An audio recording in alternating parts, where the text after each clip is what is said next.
Hello everybody, कैसे हैं आप लोग? जो भी मेरे वीडियो देखते हैं, सब्सक्राइब करते हैं, तो उनके हृदय से मैं आभारी हूँ। और ये जो मेरे लड्डू गोपाल जी हैं ना, आजकल ये मुझसे बहुत नाराज़ रहते हैं। मुझसे बोलते हैं कि आप मुझे प्यार करती हो कि नहीं, क्योंकि और भी जो लड्डू गोपाल हैं उनकी भी सेवा करनी पड़ती है, इनकी भी। तो ये स्पेशल है कुछ। तो बोलते हैं कि अच्छा बताओ मुझे आप प्यार करती हो कि नहीं। तो मैं इन्हें कैसे बताऊँ कि मैं इन्हें बहुत प्यार करती हूँ। बार तो गर्मियाँ बहुत देर से पड़ी, तो मेरे एमपी में जब गर्मी का मौसम होता था तो हम लोग पिकनिक जाते थे। तो मेरे यहाँ पर बहुत सारे किराएदार थे, तो कभी मैं उनकी फैमिलीज़ के साथ जाती थी। और कई बार मेरे नेबर थे, वहाँ नेबर भी बहुत दूर दूर तक मेरे जान पहचान के थे। तो कभी मैं उनकी फैमिली के साथ पिकनिक जाती थी। मुझे ना अकेले कभी नहीं जाने दिया जाता था कि मैं अपनी कॉलेज की फ्रेंड के साथ जाऊँ। तो फिर मुझे ऐसा लगा कि मेरे जो बापू हैं ना, अब तो मेरी शादी करा के मानेंगे, क्योंकि लड़का भी ढूंढने लगे थे और एक आध दो जगह ऐसा लगने लगा था कि शायद पक्का हो जाए। तो एक जगह से फिर काफ़ी बात भी चलने लगी। तो मैंने अपनी फ्रेंड से कहा कि अब तो मेरी शादी हो जाएगी, तो हम लोग ग्रुप में तो कभी पिकनिक जा ही नहीं पाए। तो उसी समय हमारे कॉलेज का एक टूर जा रहा था। तो मैंने अपने फादर से कहा कि मुझे पिकनिक जाना है, क्योंकि जब शादी हो जाएगी तो फिर मुझे अपनी फ्रेंड्स के साथ तो कभी नहीं घूमने के लिए मिलेगा।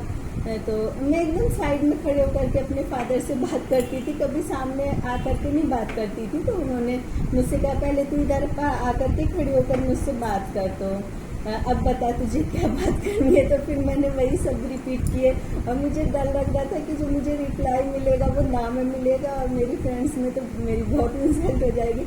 लेकिन उन्होंने कहा कि जा तू चली जा। तो मैं तो इतनी खुश हुई। फिर मैं अपनी फ्रेंड्स के साथ पिकनिक गई। तो वो पिकनिक तो मुझे ना अभी तक भी याद है। तो उस समय जब मैं कॉलेज में थी, कॉलेज में मुझे अचानक से पिंक कलर पसंद आने लगा।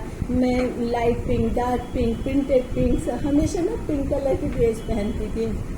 और एक बार मैंने एक पार्टी वेयर ड्रेस ली, तो वो भी मैंने पिंक कलर की ली। तो वो साड़ी बहुत ज़्यादा सुंदर थी, लेकिन मैं उस साड़ी को वहीं छोड़ करके आ गई। और मुझे पिंक कलर इतना ज़्यादा पसंद आने लगा कि उस पिंक कलर की वजह से ना मुझे 93 में तड़ी पार का फरमान हो गया। तो मैं यहाँ गाजियाबाद में आ गई।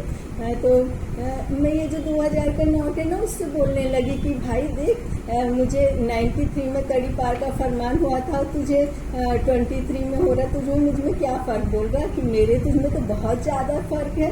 तू तो उस समय कंगाल बैंक ऑफ इंडिया थी और मैं तो एकदम माला माल हूँ। तुझे पता है मुझे जो भी यहाँ पर बैंक में आते जमा करने के लिए कितने खुश होकर के आते हैं, कितनी बड़ी बड़ी गाड़ियों से आते, कितने महंगे कपड़े सूट बूट पहन करके आते हैं।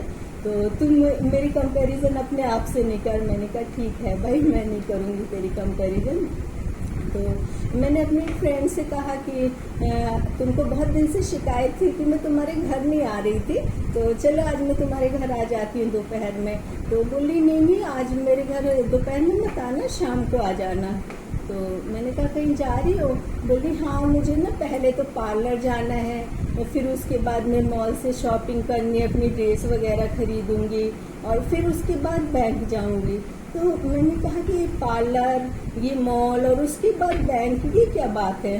तो बोल रही कि वो ना मेरे 2-2000 के मेरे पास ना बहुत सारे नोट हैं। तो मुझे वो जो 2000 के नोट हैं, मुझे ना वो बैंक में जमा करने जाना है। तो मुझे लगा कि हाँ, ये तो बहुत ज़्यादा स्टेटस सिंबल है, तो यहाँ तो मुझे ऐसे लग तो जा ही नहीं सकते। लेकिन फिर भी मैंने अपने हस्बैंड से कहा कि मुझे ना 1-2 नोट तो 2-2000 के दे ही दो, ताकि मैं भी लोगों से कह सकूं कि मैं ना बैंक में 2-2000 के नोट जमा करने के लिए जा रही। तो मेरे हस्बैंड ने मुझे दे दिए दोनों। अब मैंने वो नोट तो ले लिए, लेकिन वो नोट लेने के बाद मैंने सोचा कि मैं 300-400 रुपये का सूट और ये टीचर सी 100 रुपये की चप्पल पहन करके, और मैं यदि बैंक में ही नोट जमा करने जाऊंगी तो एक बार तो मुझे ये नोट देखेंगे कि ये तू कैसे जा रही है हमको जमा करने के लिए, दूसरी तरफ मुझे बैंक वाले देखेंगे, और तीसरी तरफ जो बैंक में नोट जमा करने वाले आए हैं वो देखेंगे। तो मेरी तो बड़ी इंसल्ट हो जाएगी।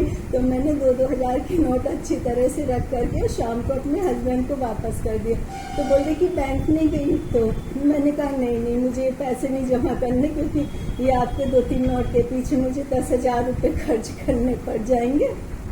और मैं अपने हस्बैंड के साथ परसों शाम को जा रही थी 3-4 बजे। तो मैंने देखा कि एक बैंक के सामने बड़ी बड़ी गाड़ियां खड़ी हुई हैं और बहुत सारी चेयर भी लगी हुई हैं, और वहाँ पर आइसक्रीम वाले और बड़े बड़े रेस्टोरेंट टाइप के। तो मैंने कहा यहाँ पर क्या, ये बैंक की जगह यहाँ पर क्या कोई मॉल खुल गया है या फिर कोई मैरिज होम खुल गया? कि मतलब लिखा तो हुआ है स्टेट बैंक ऑफ इंडिया, और लंबी लंबी गाड़ियाँ और बड़े सूटेड बूटेड लोग वहाँ पर है।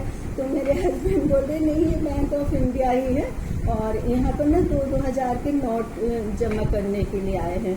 तो मुझे तो बड़ा ही 2-2 हज़ार के नोट से ना कभी कभी तो मुझे जलेसी होने लगती है कि कहते 100 रुपए के नोट पे कड़का रहता है, और 2-2 हज़ार के भी लोग ना।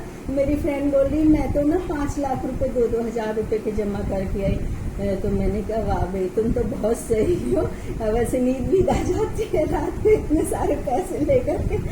तो बोली नहीं, बस यही मैं सोचती रह गई कि कैसे मैं ले जाऊँ, कहाँ रखूँ, क्या करूँ। तो मैंने कहा चलो कोई बात नहीं, मुझे तो 100 रुपए के नोट मेरे पर्स में रहते ना, तो मुझे तो बढ़िया नींद आ जाती है। तो जिस तरह से ये 2-2 हज़ार के नोट बदले जा रहे हैं, अब 75 रुपए के कॉइन शुरू हो जाएंगे, तब मुझे और प्रॉब्लम होगी कि 75 पैसे ही है कॉइन है, क्योंकि मैथ में ना मैं कुछ ज़्यादा ही इंटेलिजेंट रही हूँ। तो ये जो 2-2 हज़ार के नोट जमा करने के लिए जाते हैं, और नोट भी इतने खुश हो जाते हैं, पिंक पिंक कलर के जो नोट होते हैं ना, और जैसे ही वो बैंक में जाते हैं तो बैंक वालों को भी ऐसे लगता है जैसे कि ना ये वैलेंटाइन डे मनाने के लिए आए हैं। तो अब तो ये 2 हज़ार के नोट की जो कहानी है यहीं पर ही ख़त्म हो जाएगी, लेकिन इन नोट की कहानियों को ना कभी कोई नहीं भूल सकेगा, क्योंकि इतने स्टेटस सिंबल नोट है। ऐसा लगता है कि जैसे विदेशों में भी इन्हीं नोटों का जलवा है, और जितनी भी जगह मुझे लगता है कि ये जो 2 हज़ार के नोट है ना, इनको तो कभी कोई भी भूल ही नहीं पाएगा।